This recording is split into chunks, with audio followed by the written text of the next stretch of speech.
Hello, sir. Hello. Yeah, we are fresh back from our own journey out to the Redwoods, where we have made a unique, and if you follow us on Instagram, I have a new working theory on there is a sliding scale of finding whiskey at decent prices and proximity to Bigfoot sightings.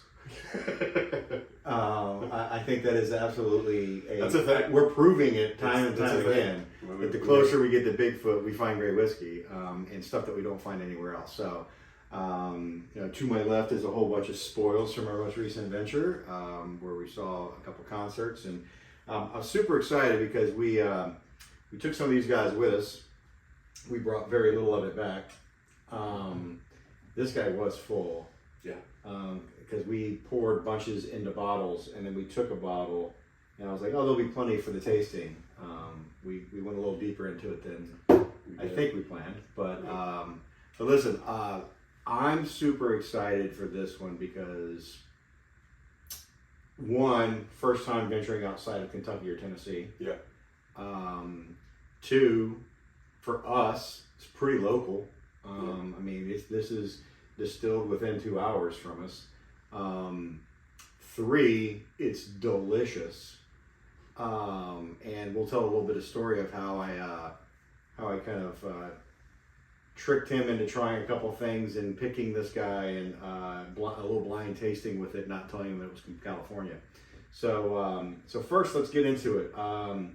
Redwood Empire, something that if you're not from the area, you might not have ever heard of. They are definitely, I think, something that is positioning themselves from a 5 to 10 year window from here extraordinarily well. Little tidbit of information I found out is Redwood Empire has more whiskey in barrels than any other distiller in the state of California right now. So they are setting themselves up to be a major player in years and years to come. They're currently distilling, but they're also like many startup distilleries, and especially whiskey, you can't wait around 10 years to make a profit. So they are sourcing and buying Tennessee and Kentucky whiskey, bless you, and they are blending that in with their own whiskey. And this pipe dream right here, which is their bourbon whiskey, is a blend of 4 to 12 year whiskeys. And the first time I'd actually bought this guy before while I was on the road, and this is the Lost Monarch. This is their rye whiskey, and then this is a blended whiskey, which is the Emerald Giant. No, I'm sorry, other way around. Emerald Giant is their rye. The Lost Monarch is their blend, which is a kind of a blend of their ryes and bourbons. I had this one before on the road. I was like, man, that's really good. I want to come back and try these other guys. And I kept saying, I need to pick up a pipe dream. I need to pick up a pipe dream. Went to a store, went to buy something, wasn't there. I wasn't going to leave empty-handed. I came across and I was like, you know what, this is the weekend. And I tried it, and I was blown away. Yeah, you texted me like 10 times. Yeah. Because it was that good. And I was just like, man, I'm telling you, this is really, really good. Fast forward another week and a half. I come over to his house, and I bring some blind Glencairns of a couple pours. And the one that I kind of compare this to, especially even from a startup standpoint, they didn't start making their first whiskey until 2016. So, you're talking about a 6-year-old distillery. Now they're buying older whiskey and blending it, but the same way that a Michter started, right? They're blending whiskeys, buying different aged barrels, blending them themselves, starting to make their own eventually. I like they're doing theirs. They're already mixing some of their own in, where Michter's was a blender for a long period of time before they started actually making their own, which was we all learned just a couple of years ago. So, but lots of similar notes that we like in Michter's. Mm-hmm. But it was crazy that when you set them side by side, and I asked you, which one of these is Michter's? And you were back and forth and back and forth, and you picked this one, and then you said, no, I think this is Michter's, but I like this one better. That's accurate. And that's what I was really getting with is once I tasted this one side by side with something like a Michter's, and look, I'm sorry, Michter's, but it tasted artificially flavored. It did. It did. There was an artificialness to it that this just tasted cleaner Yeah. to me, which is why I was able to distinguish between the two, because I don't remember Michter's tasting like that. Yeah. It was true. I mean, it's really true notes to what they are. They're very clean. There is some complexity with it, but not in a, I'm so confused at what I'm tasting because they're really strong flavors of everything. It's very sharp and subtle, and I think the mouthfeel on it's amazing. The finish is good. It's just been fantastic, and we have now gone through, in the span of a month and a half, probably about 2 months in the big picture, we're probably 5 bottles through this, including what we've poured. 6 bottles maybe. It's become my daily. Yeah. I mean, it's affordable. Yeah. And it's rising. Delicious. Starting it is to rising. rise. It is starting to rise. But it's still cheaper than Michter's. Yep. It's still much cheaper and readily available for us here. Yeah.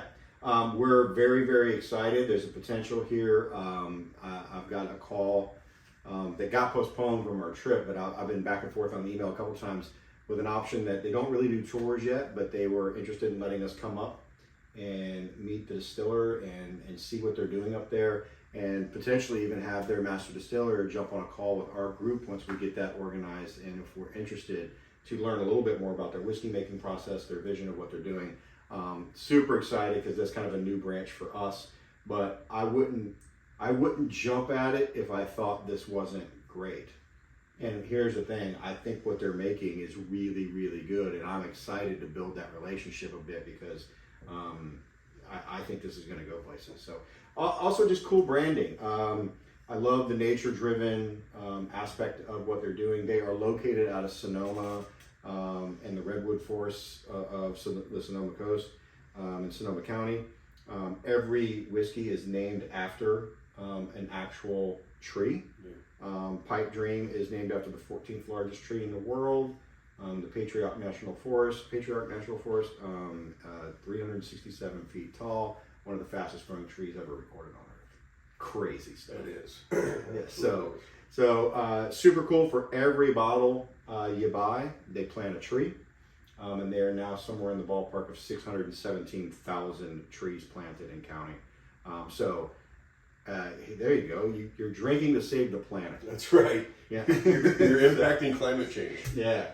By drinking whiskey. So again, I mean, right off the nose, there's like almost like a little bit of this burnt marshmallow, toffee kind of pop right off the bottle. You get a little bit of that sweetness, but it's not overly sweet at all. It's just, there's honey.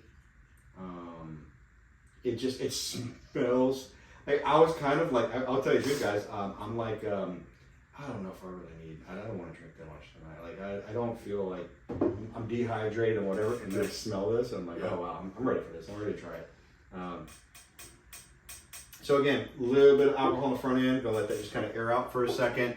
I've got my card here because this is one that we've had in the bottles and ready to go for quite a while. They're in the mail now. You should be showing up on your doorstep maybe today or tomorrow. Noses, sweet maple. That's kind of maybe that like toasted marshmallow I said at the beginning. A little bit of that maple, vanilla, and honey. I love that I was accurate with it because I hadn't looked at this really, and that's what I smelled when I poured it. It just smells great. You're gonna get some roasted pecan, vanilla, and charred oak on the sip.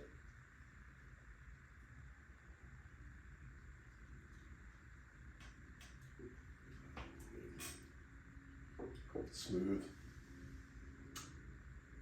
Is that your ad? that's my ad. Go ahead and print that. No, it is. It is easy to drink. It's round. It's a little bit. Again, we're going cold turkey off of. I chugged a glass of water. I sat down here, started talking. You take a sip. A little bit more of a cinnamony heat on it on that first sip than I remember. But it's also because it was the very first sip. It's going to calm down a bit. On the finish, light leather, a little bit of black pepper, and that's where I'm getting that little bit of heat. Yeah. And the thing that I love about it is like all those big boys that people go after, and it's the reason we like Michter's, but now Michter's just tastes like a scented candle compared to this, is it finishes with a very mild sweet tobacco. And I love that in my glass after I have a couple sips, where it just kind of keeps feeding it. So so guys, I am really excited for you guys to tell me what you think of your first. And trust me, I've had a lot of different California whiskeys. We've got, I'm looking at 1, 2, 3, I've got 4, 5, 6, 7 that I know of, 8 from that Triple R. We've had a bunch, and I've been impressed by some, but not enough to pour it to you guys. Yeah. And this was the first one that I was like, as soon as I get these back together, we're going to get some stuff under our belt. I'm going to get this out to the club, because I think you should be buying it. I think you should try it. I think it's a great daily drinker. And there's variety. You get a little bit of that cereal note from the blend one versus this bourbon. That's what we tried these for the first time last night. Yeah. Just to kind of just taste a sample before we did this. And I opened these guys back up side by side. And this has that little bit of a touch of rye, kind of cereal, dry note on the back end of it.